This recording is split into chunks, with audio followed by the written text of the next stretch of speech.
Bonjour, bonsoir, frères et sœurs en Christ, chers amis, chers internautes. L'Église évangélique de la grâce du Bénin, en collaboration avec l'émission Jamais sans la grâce, vous accueille dans sa 7e édition de la Grande Conférence internationale du Bénin, CIB 2020. Et vous savez, dans ces temps qui sont les derniers, notre humanité se pose tellement de questions. Nos cœurs sont remplis de questions qui n'ont pas forcément de réponse. Des questions du genre, l'espoir est-il encore possible de nos jours? Que nous réserve la vie? Que nous réserve l'avenir? À quand le retour à la normale? Des questions du genre, comment tenir ferme pour traverser ces moments difficiles? Et encore, Seigneur, oh, où es-tu? Et plein d'autres encore. Chers amis, chers internautes, frères et sœurs en Christ, dans ces moments sombres et difficiles, nous avons besoin de la force et du secours qui nous vient d'en haut afin de tenir ferme et d'être davantage affermis dans le Seigneur. Vous avez bien fait de choisir la conférence internationale du Bénin, CIB 2020. Et le thème de cette année, c'est vivre en héros dans les temps difficiles. Et ce thème est tiré de l'épître de Paul aux Romains, dans le chapitre 8, le verset 37. Je lis dans la version Parole vivante où il est écrit. Mais dans tous ces combats, celui qui nous a tant aimés est près de nous. Quelle consolation! Il est près de nous. Avec lui, nous restons vainqueurs et nous allons de victoire en victoire. Nous vivons des moments difficiles. La Bible dit que ces derniers jours seront des temps très difficiles. Mais pour vivre en héros, et ce que Dieu attend de nous, ses enfants, c'est le fait d'être reconnaissant et d'être content de ce que Dieu nous a donné. Du peu qu'on a. Peut-être on n'en a pas ce qu'on aimerait avoir. Certainement, il y aura toujours un manque. Mais le peu qu'on a est suffisant. Parce que c'est Dieu qui ajoute à notre vie. Psaume 23, tu fais déborder ma coupe. Qui le fait? Ce n'est pas moi, c'est Dieu qui fait déborder ma coupe. Et si Dieu est dans le business, excusez-moi le terme, de faire déborder notre coupe, mais je peux le voir à l'œuvre et je peux lui permettre de le faire parce que je suis reconnaissant et j'ai appris à vivre dans le contentement. Seigneur, voilà ce que j'ai. Le peu que j'ai, je vais marcher avec. Le peu de force que j'ai, je vais marcher avec. Le peu de connaissances que j'ai, je vais la mettre en pratique. Le peu de courage que j'ai, je vais obéir. Et en faisant cela, lorsque nous marchons, Dieu ajoute à notre vie. Et nous allons de foi en foi, de force en force, d'amour en amour. Parce que Dieu est celui qui investit dans notre vie. Et en considérant la fin du verset 37 de Romains chapitre 8, nous pouvons voir là que la source de notre victoire dans les circonstances difficiles, c'est Christ qui nous a aimés. Et il veut nous aider à surmonter les circonstances difficiles de la vie. Il veut nous aider à vivre en plus que vainqueurs. Et quelle que soit la situation qui arrive, bien aimé, l'amour de Christ est notre bannière. Si Jésus a vaincu le monde, c'est pour nous qu'il a vaincu. C'est pour toi, bien aimé frère, qu'il a vaincu. Et tu dois croire à ça. Et si Jésus a vaincu le monde pour nous, il a vaincu toutes choses pour nous. Il dit ici, prenez courage. Prenez courage. Nous ne devons pas nous laisser à la déception. On doit prendre courage. L'œuvre de victoire qu'il a accomplie, nous devons marcher dans cette œuvre avec courage. Parce que c'est pour nous qu'il a fait. Christ, notre Seigneur, est un héros. C'est lui notre héros. Un héros, c'est quelqu'un qui a triomphé des combats, même les plus difficiles. Et bien aimé, le Seigneur Jésus a triomphé pour nous toutes choses, même la mort. Et ce n'est pas ces moments que nous traversons, ces moments difficiles, où on parle de crise sanitaire et de crise économique, que Christ ne peut pas vaincre pour nous. Et il est notre grand héros, et il veut que nous vivions aussi en héros. Un héros, selon le cœur de Dieu, n'est pas celui qui donne des ordres et qui sait se faire obéir, mais celui qui ne peut pas imaginer ne pas obéir à la volonté de Dieu, peu importe le prix. Je répète, être un héros, c'est pas être capable de diriger une équipe, mettre en place des choses et faire des choses. Non, c'est quelqu'un qui, devant Dieu, dit « Seigneur, je ne veux qu'obéir à ta voix, je ne veux que faire ta volonté, peu importe le prix que tu me demanderas de payer. » Alors j'aimerais vous dire, vous êtes tous des héros, tous ceux que je connais, vous êtes tous des héros, vous qui demeurez fermes, fidèles à la vérité de Dieu, fidèles à l'enseignement que vous avez reçu, peu importe vos situations. Vous êtes des héros, vous qui persévérez quand c'est difficile. Vous êtes des héros, vous qui croyez ce que vous ne voyez pas. Vous êtes des héros, vous qui rendez le bien pour le mal. Vous êtes des héros, vous qui haïssez le mal justement, mais qui aimez la justice. Vous êtes des héros, vous qui ne cherchez pas seulement votre intérêt, mais aussi l'intérêt des autres. Un héros de Dieu est prêt pour de grandes batailles. C'est d'abord un homme de Dieu selon le cœur de Dieu tous les jours, dans toutes les situations, les petites situations. C'est Jésus qui l'a dit, si vous êtes fidèles dans les petites choses, on vous en confiera des grandes. Ça ne veut pas dire que vous n'êtes pas un héros, mais soyez un héros même dans les petites choses. Soyez droit, honnête, juste. Soyez entier, portez du fruit dans les petites choses. David a été un héros loin de l'œil humain. L'homme s'attache à ce qui frappe les yeux, mais Dieu regarde au cœur. Dieu regarde à notre cœur. Une des caractéristiques importantes et primordiales, c'est que le héros, il est concerné. Et c'est pas qu'il est fort, c'est pas qu'il est intelligent, c'est pas qu'il sait, c'est pas qu'il connaît, non. Non. Il est concerné par des choses qui sont bien supérieures à lui-même. Et le bien supérieur à lui-même, bien sûr, c'est le royaume de son Seigneur qui va lui communiquer son fardeau. Et c'est un exécutant, un héros. C'est quelqu'un qui va mettre le pied là où il sait que son Seigneur lui demande de le mettre.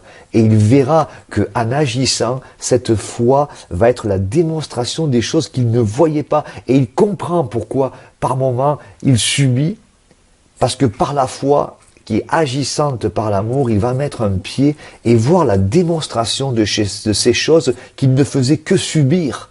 Et maintenant, il va être actif dans ces choses dans lesquelles il va marcher par la foi.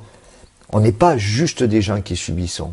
Et un héros, pour moi, c'est ça. Lorsque Dieu est avec nous, nous devenons des héros. C'est Dieu avec nous qui fait qu'on est des héros. C'est Dieu avec nous qui fait que dans les situations difficiles, nous pouvons aller de victoire en victoire et rester des vainqueurs. C'est sa présence. C'est Dieu avec nous.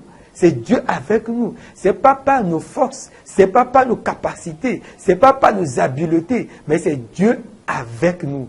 Donc la grande question que je vais vous poser, est-ce que Dieu est avec vous?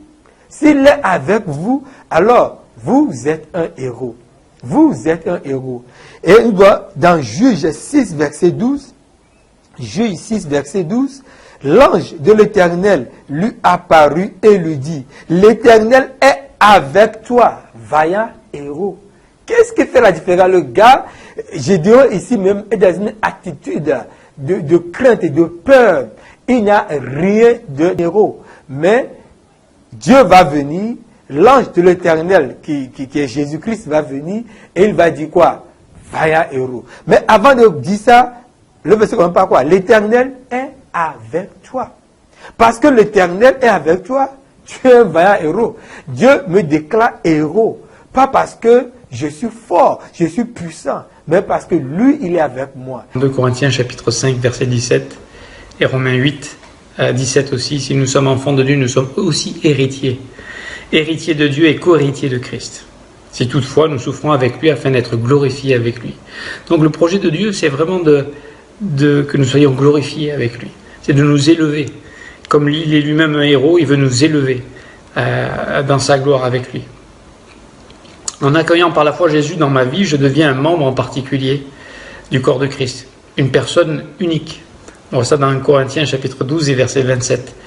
On voit ça dans la traduction d'Arby. Vous êtes le corps de Christ et ses membres, chacun en particulier. Maintenant, Christ vit en moi. J'ai reçu par Christ un cœur de héros. Et c'est pourquoi je suis en position déjà un héros. Ça, c'est le fondement de l'œuvre accomplie.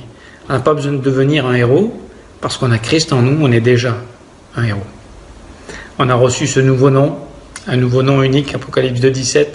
Un héros selon Dieu, c'est grandir dans notre nouvelle identité, dans ce que Dieu nous a offert en Jésus-Christ, dans cette relation, dans cette communion avec lui. Et ce temps particulier ne doit pas nous effrayer.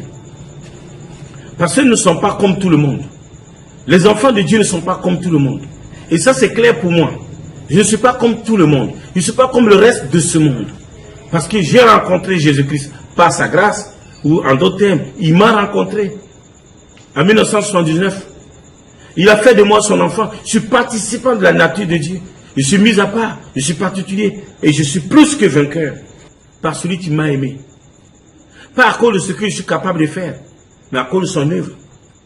Le plus que vainqueur n'a rien fait. Le plus que vainqueur vit au dépend de ce qu'on a fait de lui. On a fait pour lui. Bien-aimé, les moments difficiles peuvent arriver pour éprouver ta foi et te donner une promotion. Alors, la première attitude à adopter dans les moments difficiles, c'est que le chrétien doit se tourner vers le Seigneur Jésus-Christ. Nous devons rendre grâce en toutes ces choses, car c'est à notre égard la volonté de Dieu en Jésus-Christ. 1 Thessaloniciens 5, verset 18. Alors, lorsque tu commences à rendre grâce en un moment difficile, tu vois que Dieu sera fier de toi. Parce que malgré la situation, malgré l'épreuve, tu rends grâce. Pas pour la situation, mais tu rends grâce dans la situation. Ce qui fait que le chrétien arrive parfois à se poser des questions inutiles, c'est parce qu'il y a certaines personnes qu'on peut retrouver, par exemple, au marché, dans un carrefour avec un grand mégaphone, en train d'évangéliser. Il n'y a rien de mauvais à cela. Mais certaines personnes disent, par exemple, donne ta vie à Jésus, tu trouveras un mari. Si tu donnes ta vie à Jésus, oh, tu pourras voyager. Oh, si tu donnes ta vie à Jésus, tu seras guéri. Et ces slogans attirent des gens vers le Seigneur Jésus-Christ, alors que le Seigneur Jésus-Christ est venu pour nous sauver. Et lorsqu'on vient à Jésus avec une idée arrêtée pour avoir un mari, pour voyager, pour avoir une promotion, on peut être déçu. Et lorsqu'on est déçu, on peut traverser les moments difficiles sans les vaincre. Alors les moments difficiles sont une occasion pour toi et moi de chercher Dieu, de le chercher de tout notre cœur et lui ouvrir davantage notre cœur. La vie est un parcours du combattant. Nous devons affronter les difficultés avec l'aide de Jésus-Christ. Et à la fin, nous pourrons dire comme l'apôtre Paul, j'ai combattu le bon combat de la foi. Bien-aimé, combat le bon combat de la foi. Un boxeur, lorsqu'il reçoit un coup et qu'il tombe, on ne le déclare que KO que lorsqu'il refuse de se relever. Alors, le Seigneur Jésus-Christ veut t'aider à te relever dans les moments difficiles. Il veut t'aider à tenir debout dans les moments difficiles. Souviens-toi, lève-toi et brille, car sur toi, sa lumière vient. Ésaïe 60, verset 1. Les moments peuvent être compliqués. Les moments peuvent être difficiles. Tout peut arriver. Mais, sachons une chose, Christ a vaincu le monde pour nous. Assurons-nous de nous tourner vers le Seigneur Jésus-Christ pendant ces moments difficiles. Faisons-lui confiance afin qu'il puisse nous aider à en sortir héros, à en sortir héroïne. Tu es un héros, tu es une héroïne. Seigneur Jésus-Christ est notre super-héros. Verset 31, si Dieu est pour nous, qui sera contre nous? Au verset 32, qui accusera les élus de Dieu? Au verset 34, qui les condamnera? Au verset 35, qui nous séparera de l'amour de Dieu? Le héros, c'est celui qui connaît la réponse à ces 4 questions et qui introduit cette réponse dans sa démarche de foi au cœur même de sa foi. Le premier point, si Dieu est pour nous, qui sera contre nous? Mes frères, mes sœurs, est-ce que nous sommes capables de répondre à cette question sans hésitation et avec assurance? Si oui, alors nous sommes des héros, prêts à traverser tous les déserts de la terre, tous les océans enragés pour faire la volonté de Dieu. Et nous serons prêts à faire toutes les guerres que l'ennemi va déclarer contre le royaume de Dieu et contre nous, et la vérité. Un héros, c'est celui qui a la réponse à ces 4 questions et qui les met dans son cœur et qui les serre dans son cœur afin de ne pas s'écarter de ce qui est juste. Rappelez-vous, faible, absolument, mais nous pouvons garder la parole de Dieu. Faible, nous pouvons garder la parole de Dieu. Dieu nous a donné cette capacité au fond de nous-mêmes. C'est pas quelqu'un d'autre qui doit le faire pour nous. Même si on est faible, même si on semble être insignifiant, le peu que vous connaissez de Dieu, si vous le serrez dans votre cœur, vous êtes un héros. Vous êtes un héros de Dieu. Vous ne reniez pas le nom de Dieu. Et ça, c'est important. Alors oui, nous sommes des héros prêts à traverser n'importe quoi, n'importe quel moment difficile, que ce soit la maladie, que ce soit la faim, comme disait l'apôtre Paul, la nudité, la persécution, le péril, quoi que ce soit, rien ne pourra nous séparer de l'amour de Dieu. Les caractéristiques des temps difficiles. Les gens ne seront pas aimants, ils seront orgueilleux. L'orgueil. Et la vie que l'orgueil précède la chute. Alors qu'est-ce que Dieu veut? Dieu désire des hommes humbles pour vivre comme des héros, mes amis. Nous avons besoin d'être humbles. Humbles face à ce que Dieu fait. Humbles face à ce que Dieu décide. Oui? Nous, on pense qu'on connaît tout. Et là, on dit, ah, non, la Bible dit que Dieu au ciel fait ce qu'il veut. Et Dieu désire que nous soyons humbles. Et c'est les humbles qui vivent en héros. Dans les temps difficiles. Si nous sommes orgueilleux, nous ne voyons pas ce que Dieu fait. Nous n'écoutons pas le chemin par où Dieu nous passe.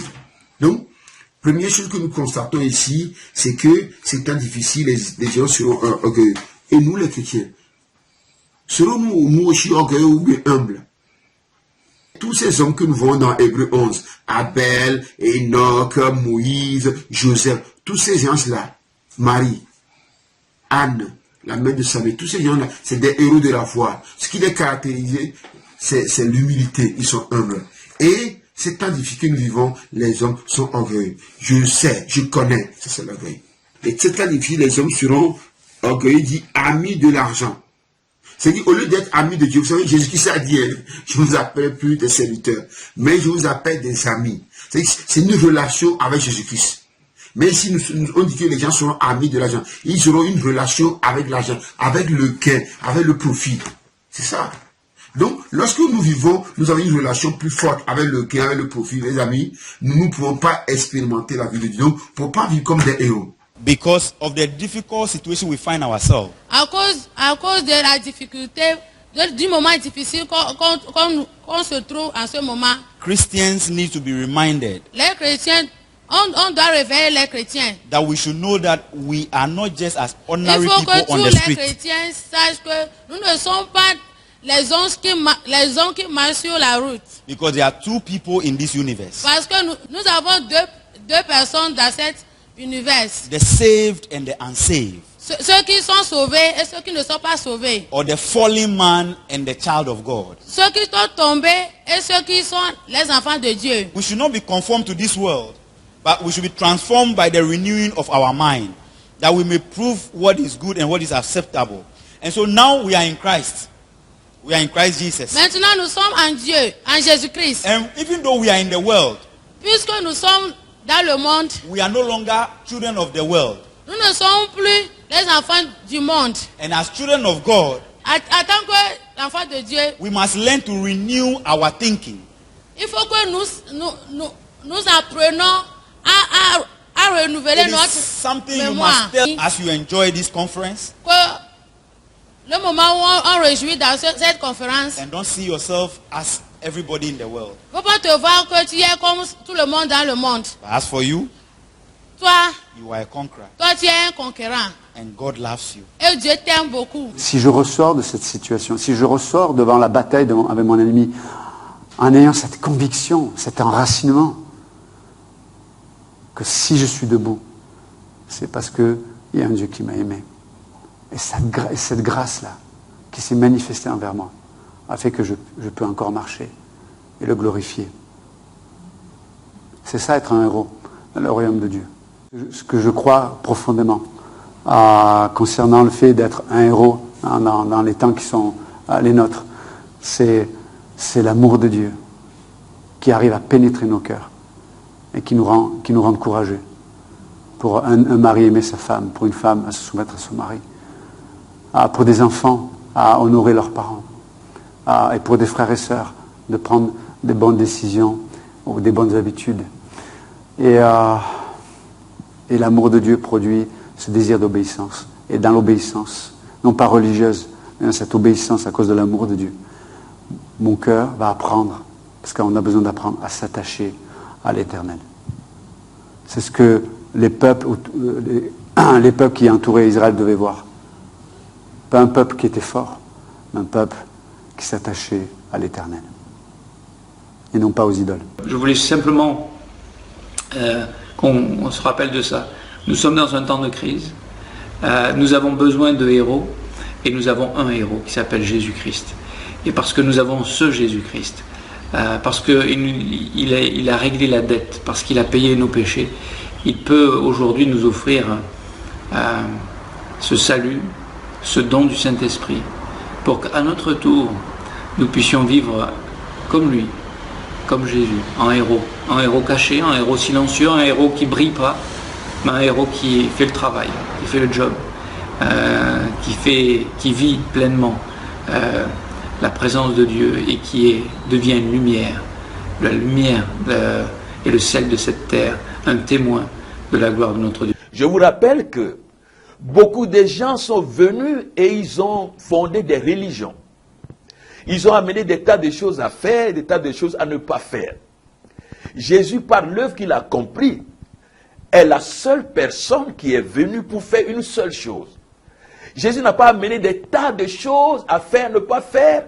Jésus n'a pas fondé une religion parallèle au judaïsme, mais Jésus est venu pour faire une seule chose. Par l'œuvre incommensurable qu'il a accomplie à la croix, il est venu pour reconnecter la relation brisée entre le Créateur et la créature.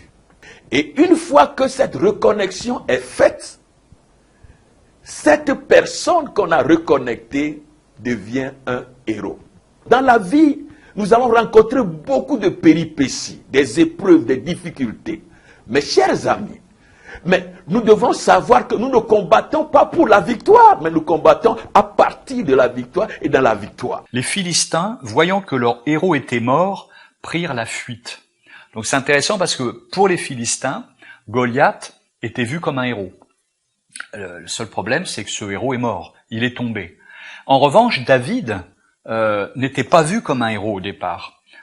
Saül, et on peut le comprendre, Saül et l'armée tout entière, même ses frères, se moquaient de lui en disant « Mais toi, t'as jamais porté une arme, tu es jeune, t'es bon à porter des sandwichs à ta famille, mais tu n'es pas un héros. » Et nous voyons là dans cette histoire que le héros, selon ce monde, selon la personne qui marche par la vue, c'était Goliath. Alors ce héros, ce Goliath, cet homme fort, n'a pas fait le poids devant quelqu'un qui marchait par la foi. Et c'est ça qui est important à avoir en tête, c'est que qu'est-ce que ça signifie être un héros en ces temps difficiles? Il faut pas mesurer sa propre force devant les difficultés qui sont les nôtres, parce que très souvent, nous ne sommes pas suffisants pour les choses qui sont devant nous. Nous sommes incapables d'aimer comme il le faudrait. Nous sommes incapables d'évangéliser comme il le faudrait. Nous sommes incapables de prier parfaitement. Nous sommes incapables de marcher correctement avec Dieu. Nous sommes incapables d'obéir avec Dieu. Nous sommes incapables d'être remplis du Saint-Esprit par nos propres forces. Et donc, l'héroïsme pour le chrétien ne consiste pas à s'appuyer sur ses propres forces. L'héroïsme pour le chrétien, c'est celui qui va justement trouver le bon combattant qui va combattre à sa place.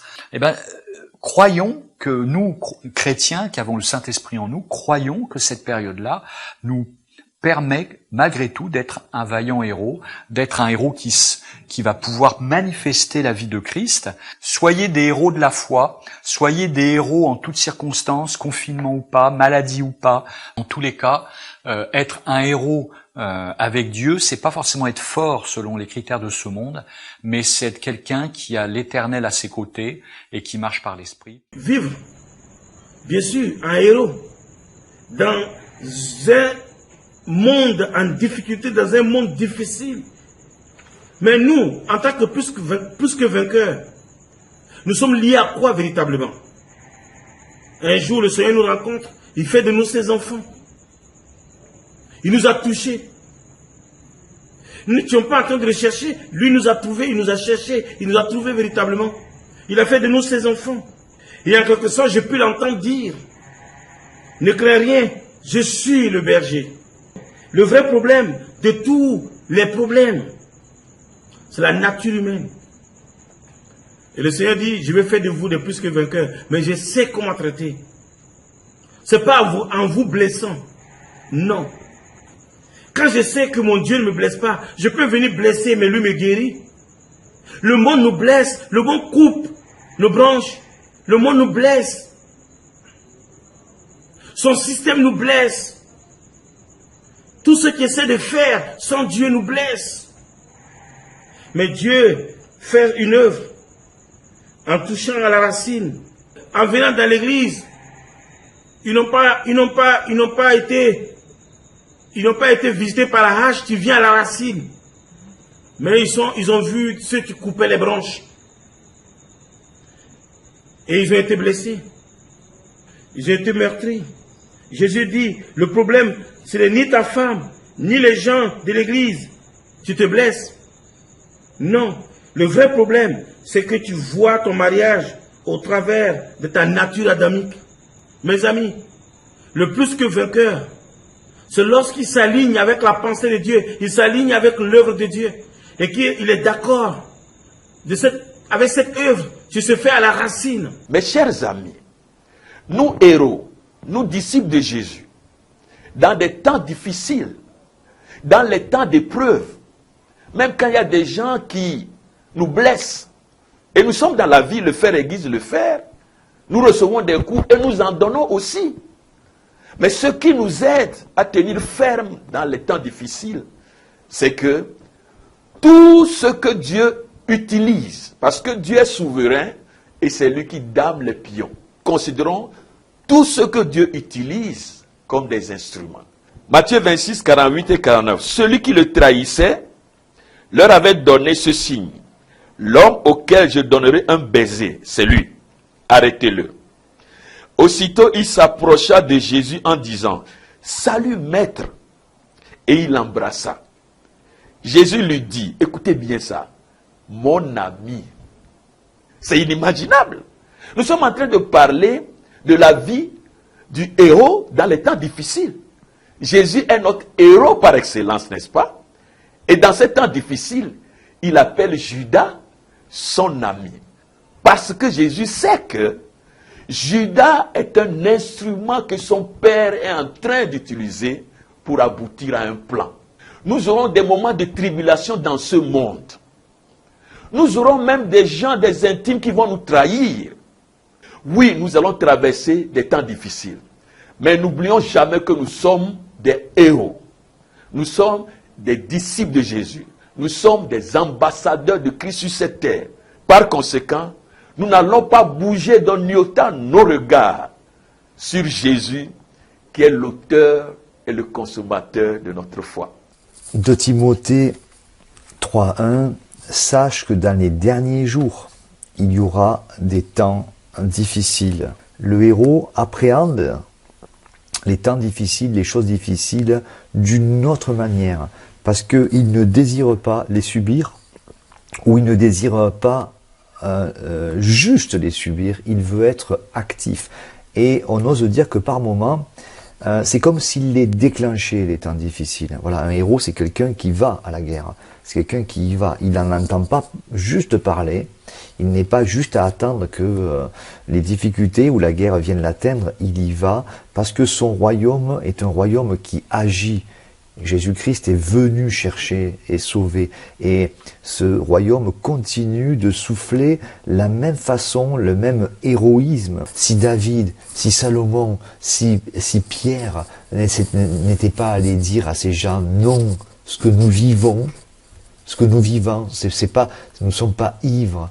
Si Paul n'était pas allé à Éphèse, à Corinthe, à l'Aréopage, et si des milliers, des millions, si pasteur Arnold ne se levait pas, n'était pas là, voyez, et d'autres autour de lui, vous voyez, pour moi, ces gens-là, ces hommes-là, qui sont des faibles, Paul a dit, j'étais parmi vous dans de grands tremblements, parce que c'était furieux, c'était dangereux. Je voyais, mais,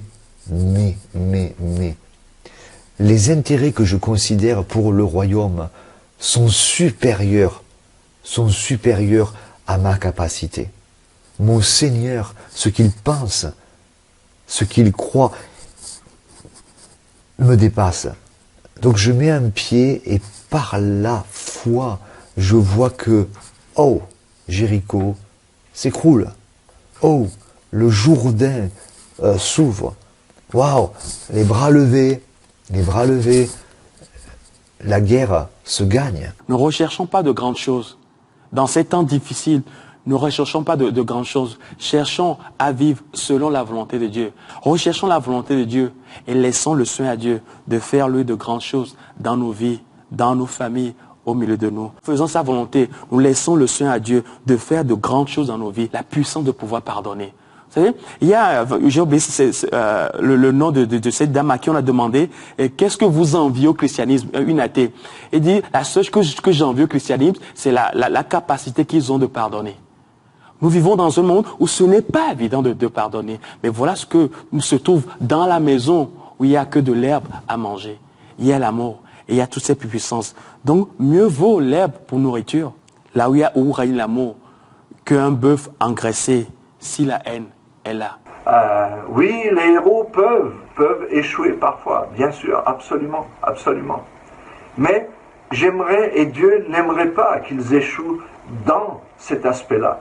C'est-à-dire d'accepter l'accusation et maintenant rentrer dans un système où on doit se justifier devant le diable lui-même. Parce que le diable, on ne le voit pas. Mais quand cette pensée traverse notre esprit et qu'il nous dit « Et pourquoi tu as fait ça ?» Eh bien, c'est pas Dieu qui nous demande. Dieu le sait. Mais c'est le diable lui-même. Et il veut nous faire entrer dans un système où maintenant on doit s'arrêter et commencer à nous justifier. Et ça, c'est terrible. Au verset 2, toujours, il dit « Et dans l'esprit duquel il n'y a point de fraude. Oh, heureux est le héros à qui l'Éternel n'impute pas d'iniquité.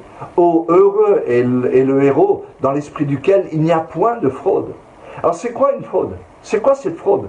Eh bien, c'est une fraude spirituelle contre nous-mêmes. Contre nous-mêmes. Si je peux m'accuser moi-même, enfin à travers ce que le diable fait, je suis en fraude. Si je peux me haïr et me détester, je suis en fraude. Si je me déprécie au point de rester immobile, de m'arrêter et d'arrêter de faire l'œuvre de Dieu, je suis en fraude. La fraude est de ne pas avoir la même pensée que Dieu concernant qui je suis et surtout concernant l'échec et le péché, en tout cas dans ce qu'on est en train de voir en ce moment. Qui vous a arrêté? C'est le diable qui nous arrête. C'est le diable qui nous arrête complètement.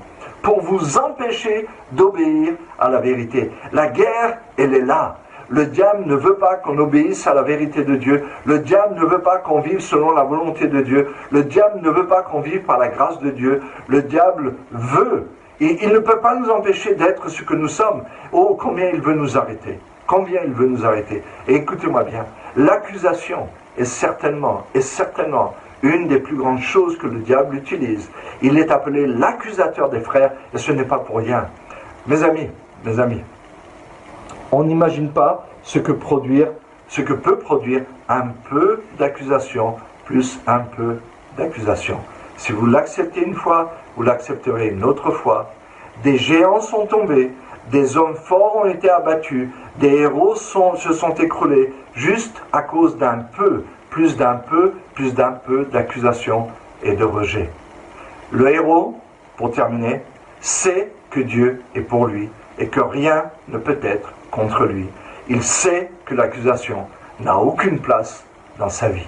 Le Seigneur réclame nos cœurs. Oh, donne-moi ton cœur. Un cœur timide, à la place, je te donnerai un esprit de courage, un esprit de force, un esprit d'hardiesse, un esprit de conquérant. C'est pourquoi le même Paul dira à Timothée, nous n'avons pas reçu un esprit de timidité. Voilà ce que c'est qu'un héros. C'est quelqu'un qui vit simplement dirigé par le Saint-Esprit. Ce n'est pas quelqu'un qui présume. Ce n'est pas quelqu'un d'ambitieux forcément dans le mauvais sens du terme, mais c'est quelqu'un qui se laisse diriger par le Saint-Esprit. Raison pour laquelle Paul dira encore quoi?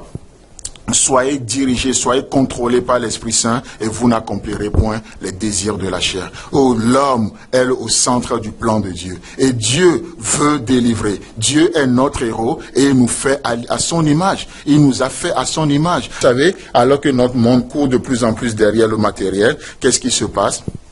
Nous sommes encouragés à chercher Dieu de tout notre cœur, de tout notre cœur. Et qu'est-ce que la Bible nous dit? La Bible nous dit, c'est Paul qui va citer notre Seigneur Jésus-Christ plus tard en disant, il y a plus de bonheur à donner qu'à recevoir. Chers amis, chers internautes, le héros, ce n'est pas celui qui tend tout le temps la main pour recevoir, mais le héros, c'est celui qui sait investir dans la vie des autres. C'est celui qui non seulement donne, mais c'est celui qui sait se donner également. Chers amis, chers frères et sœurs, nous sommes dans une soirée de mission. Voilà ce que c'est qu'un héros. Un héros, ce n'est pas celui qui reçoit, mais c'est celui qui sait donner. Ce n'est pas celui qui sacrifie les autres, mais c'est celui qui sait se sacrifier pour une cause plus noble, plus grand, plus majestueux que lui. Le monde devient de plus en plus difficile, pas parce que le diable devient de plus en plus fort. Loin de là, mais parce que le cœur de l'homme s'éloigne de plus en plus de Dieu. Et le héros, c'est celui qui sait revenir à la source. Le héros, c'est celui qui sait retourner à la source, soit par sa conversion, soit par sa repentance. S'il est déjà un chrétien, par sa repentance. Voilà le vrai héros. Le vrai héros, c'est celui qui répond à ces questions, qui, comme on l'a dit, qui les serre dans son cœur, il les incruste comme des diamants dans sa vie de foi. Et il marche avec. Il marche avec. Un héros selon Dieu est celui, on l'a dit déjà, qui connaît la réponse à ces 4 questions, et je vais vous les redonner. La première qu'on a vue, c'est si Dieu est pour nous, qui sera contre nous? Et on a vu combien il était important de pouvoir répondre à cette question, pas seulement de pouvoir confesser avec notre bouche Dieu est pour moi, mais la réalité du fait que nous comprenons que Dieu est pour nous, c'est aussi lorsque nous confessons que rien n'est contre nous, que tout ce qui nous arrive n'est pas pour notre mal, mais pour notre bien. La deuxième question, c'est qui accusera les élus de Dieu? Et on a vu les méfaits du héros qui se laisse accuser. Il est laissé sur le bord du chemin, il est paralysé, il est stoppé. L'accusation demande une justification. Ça veut dire que je dois me justifier, je dois montrer que je ne suis pas coupable, je dois montrer ou m'excuser ou payer. Et ça, c'est très préjudiciable pour le héros. La troisième question, c'est qui les condamnera? Qui condamnera les élus de Dieu? Et ça, c'est une question qui est très grave, parce que si l'apôtre Paul pose cette question, ça veut dire qu'il y a des gens qui sont passés par le stade de l'accusation. Et maintenant, c'est même plus qu'ils sont accusés et qu'ils tombent, ils restent stoppés, paralysés pour un temps, mais maintenant, voilà qu'ils ont ouvert la porte à la condamnation même. Et bien sûr, on sait que l'accusateur et celui qui condamne, eh bien, c'est le diable par excellence. Mais notre cœur peut nous condamner aussi, la Bible dit. Et si notre cœur ne nous condamne pas, nous avons une grande assurance devant le Seigneur aussi. Et donc, la dernière question, c'est qui nous séparera de l'amour de Dieu? Et c'est assez intéressant que ce soit la dernière question qu'il est posée. Vous savez très bien, dans Jérémie 31:3, il est dit que Dieu nous aime d'un amour éternel, constant, jamais variable. Il n'y a pas des hauts, il n'y a pas des bas avec le Seigneur. Il nous aime toujours de la même façon. Et c'est assez intéressant que le héros, c'est aussi quelqu'un qui a besoin de comprendre cela et vraiment de le serrer dans son cœur. Une autre chose, le héros ne craint pas de manquer de quoi que ce soit. Oh la crainte! Ouh la crainte, j'ai perdu mon travail, ouh là là, comment je vais faire?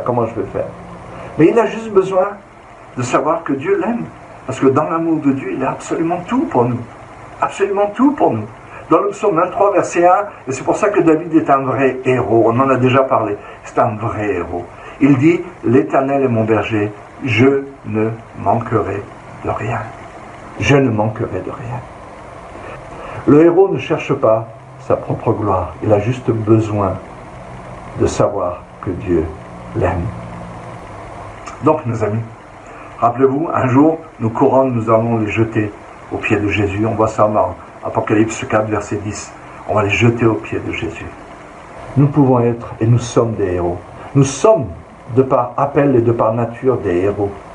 Soyons-le dans notre expérience. Laissons-nous aimer par Dieu.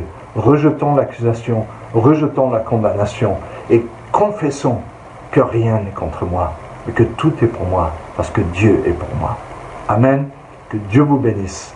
Et merci encore à Pasteur Arnold et à tous ceux qui permettent que cette conférence soit ce qu'elle est. Que Dieu vous bénisse. Amen. Wow, merci encore une fois, Pasteur Lydie, pour cette belle portion. Merci pour ton cœur. Nous déclarons officiellement la conférence internationale du Bénin CIB 2020 close. Mais le rendez-vous est pris pour l'édition prochaine. Que le Seigneur vous bénisse, qu'il vous fasse du bien. Amen. Alors que nous terminons avec un mot de prière, alors nous allons continuer dans l'adoration. Et n'hésitez pas à nous écrire, à nous bénir, à nous faire du bien. Merci pour les bonnes paroles. Seigneur, ce soir nous te bénissons. Nous te disons merci. Merci parce que pendant 5 jours, oh, tu nous as encore montré ta fidélité. Elle est grande, ta fidélité. Merci pour chaque portion. En tout, 24 portions.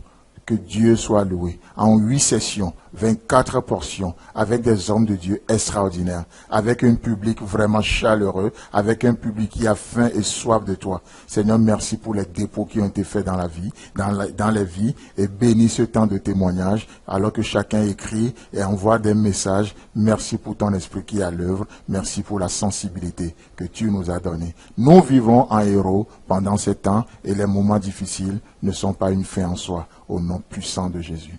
Amen. Est-ce que tu sais qui tu es en Christ?